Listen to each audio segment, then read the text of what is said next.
Do you want to take part in an exchange program in the US? The visa you need is a Q1 visa. Watch this video till the end to learn all about it. Hey everyone, I'm Behnan from the Visa Library. This channel gives visa information and the latest news and updates. First things first, subscribe to our channel, hit the bell and download the free cheat sheet my team has prepared from the link in the description. You should also follow us on Instagram and Facebook to get the latest visa news and updates. Now, let's begin.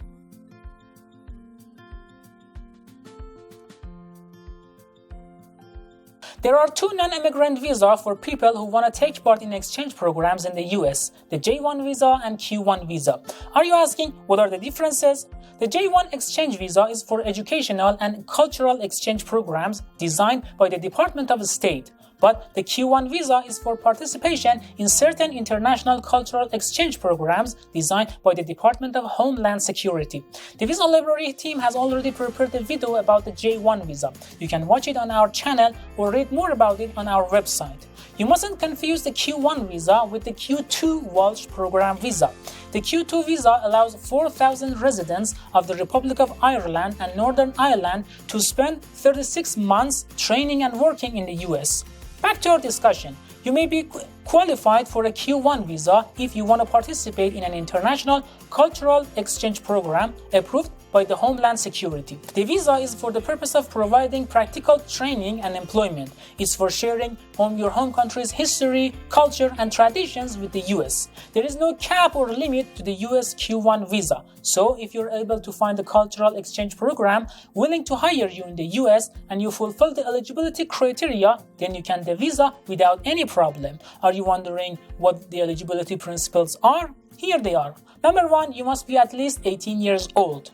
2, you must have enough knowledge and skills to convey your country's cultural characteristics. 3, is to prove you will return to your home country after completing the program and that you do not intend to live in the US permanently. Number 4 is to have a sponsor or employer in the US willing to hire you. You have to consider these items about the US employer or a sponsor. The sponsor or employer must have a registered business in the US. Their business should also include cultural exchange programs. The employer must cooperate with the USCIS. Employers or sponsors must arrange events to provide cultural exchange information from participants. Employers must compensate Q1 visa holders for the services they provide. This salary should be equal to the wage the US citizen receives in similar circumstances. They should also provide a proper job offer to Q1 visa holders. These were the eligibility principles. If you think you're qualified and you can find a sponsor, you may apply for a Q1 visa. Are you wondering how to apply and what are the steps to follow? Stay a bit longer. For the first step, you must find an employer or sponsor. You can search for job positions in cultural centers and apply for them. But remember that the job position must fulfill the requirements I mentioned a bit earlier. It's a must to find an employer or a sponsor. Your sponsor has to begin the application process and you may not do it on your own. All employers who plan to hire foreign workers in the US must first get USCIS approval. Receiving this approval shows they can legally import foreign laborers to the country.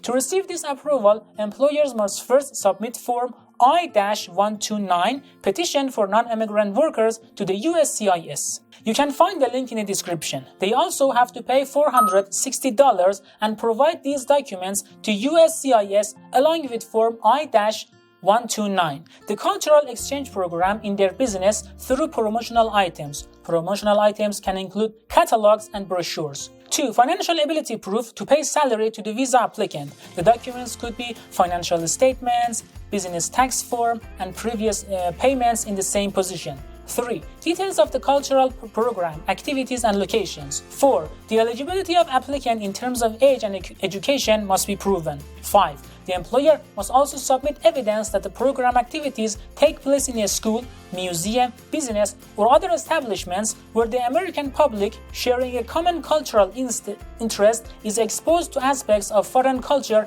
and are part of the cultural program. USCIS assesses the documents and then approves or rejects the petition. If they approve, Another form called Form I-797C, Notice of Action, will be issued to the Q1 visa applicant and a sponsor. After the petition is approved, the applicant can continue the rest of the application to the US Embassy or Consulate in his or her home country. Now you as the visa applicant must complete Form DS-160. Everyone who applies for a US non-immigrant visa has to complete this form. The questions in this form are about personal information and the purpose of traveling to the US. When you submit the form, a confirmation page will appear that you have to save and print because you will need it during your visa appointment. Then you have to pay the visa fee for processing. A Q1 visa costs you about $190, but you might have to pay more or less depending on the relationship between your country and the US. There is also a cost of visa issuance you have to pay once the visa is ready to be issued. The US Embassy will guide you on this. The cost of issuing a visa varies from country to country. After payment, a receipt will be issued that you must keep. Now you have to gather the list of supporting documents. Here is the list that you have to collect. 1. Your valid passport. 2. Photo according to the instructions by US officials. Visa Library has prepared a video about US photo requirements. You can watch it on our channel to know the instructions. 3. Form I-797. 4. DS-160 form, confirmation page. 5. Receipt of visa fee payments. 6. Visa interview confirmation letter. 7. Documents related to your previous work experience. 8. Proof that you will return to your home country at the end of the program and that you do not intend to reside in the US permanently. It could be financial or emotional ties. This was a general list of supporting documents. The DS-160 form tells you the full list of supporting documents. When you're done gathering the documents, schedule a meeting with the US Embassy or Consulate in your home country. You can find their nearest one from the link in the description. Attend the interview and bring the documents with you. You have to answer some questions regarding the purpose of your visit and employment. This is the interview with the visa officer, and this is a crucial part of your application. Be honest and give true answers. If the officials doubt you're not honest, they might reject your application. You can find a list of the common questions answers in an interview from the Visa Library article in the description.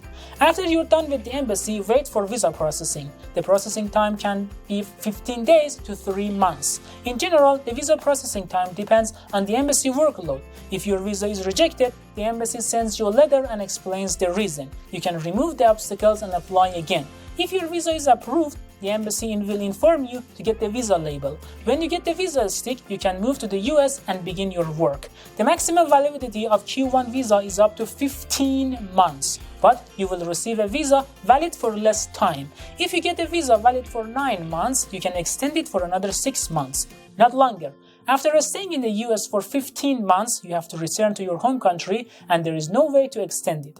Everyone entering the US want to know how to apply for green card. As Q1 visa is a non-immigrant visa, applying for a green card is complicated, but you can do it if you have family members in the US, you marry an American citizen or legal resident, you can apply for another US visa like H-1B visa if you're eligible. Now you must wondering how to bring your family to the US under a Q1 visa. You may not bring your family members to the US under a Q visa, but your family members, including your spouse and child, who want to accompany you can apply for a US visitor visa. It's a different application and has nothing to do with the Q1 visa. Alright then, this was all you must know about Q1 visa. If you have questions, write them down in the comments section. The Visa Library team will answer them. Before you leave, like this video, hit the bell and download the free PDF file that my team has prepared from the link in the description. You should also follow the Visa Library on Instagram and Facebook to get the latest visa news and updates. Until the next video, thank you all for watching.